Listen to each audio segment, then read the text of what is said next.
कोई अक्षर मंत्र विहीन नहीं होता, किसी भी लता गुल्म की जड़ औषध विहीन नहीं है, तथा कोई पुरुष अयोग्य नहीं होता। इन सबों का सही ढंग से प्रयोग करने वाला व्यक्ति ही दुर्लभ होता है। नमस्कार दोस्तों, आज के इस बेहद खास एपिसोड में आप सभी का स्वागत है। अक्सर हम अपने जीवन में, अपने काम की जगह पर या समाज में लोगों को देखकर ये मान लेते हैं कि अमुक व्यक्ति किसी काम का नहीं है या उसमें कोई काबिलियत ही नहीं है।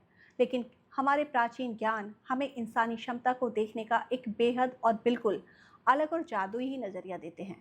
आज का हमारा ये एपिसोड वैदिक नीति के एक अलग और प्रसिद्ध प्रेरणादायक श्लोक पर आधारित है, जो कि कहता है कि कोई अक्षर मंत्र विहीन नहीं होता, किसी भी लता गुल्म की जड़ औषध विहीन नहीं है, तथा कोई पुरुष अयोग्य नहीं होता।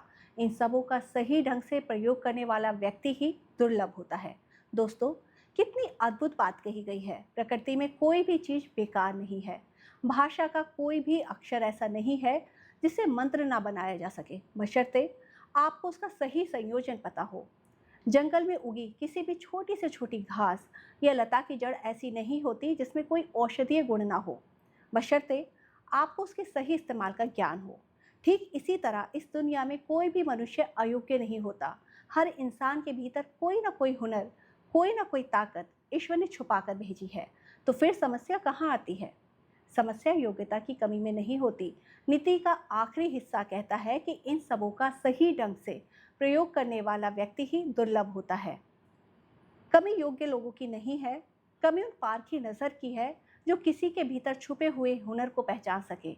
एक बेहतरीन लीडर, एक बेहतरीन मैनेजर या एक बेहतरीन शिक्षक वही होता है जो किसी को अयोग्य मानकर छोड़ नहीं देता, बल्कि वह ढूंढता है कि सामने वाले व्यक्ति का इस्तेमाल किस काम में सबसे बेहतर तरीके से किया जा सकता है।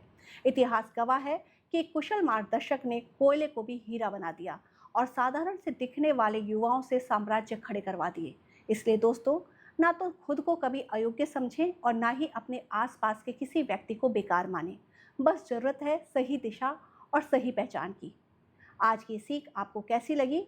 क्या आप भी अपने भीतर के उस छिपे हुए हुनर, मंत्र और औषधि को पहचान पाए हैं? हमें कमेंट्स में ज़रूर बताइएगा। मिलते हैं अगले एपिसोड में। तब तक के लिए सकारात्मक रहिए, आगे बढ़ते रहिए। नमस्कार।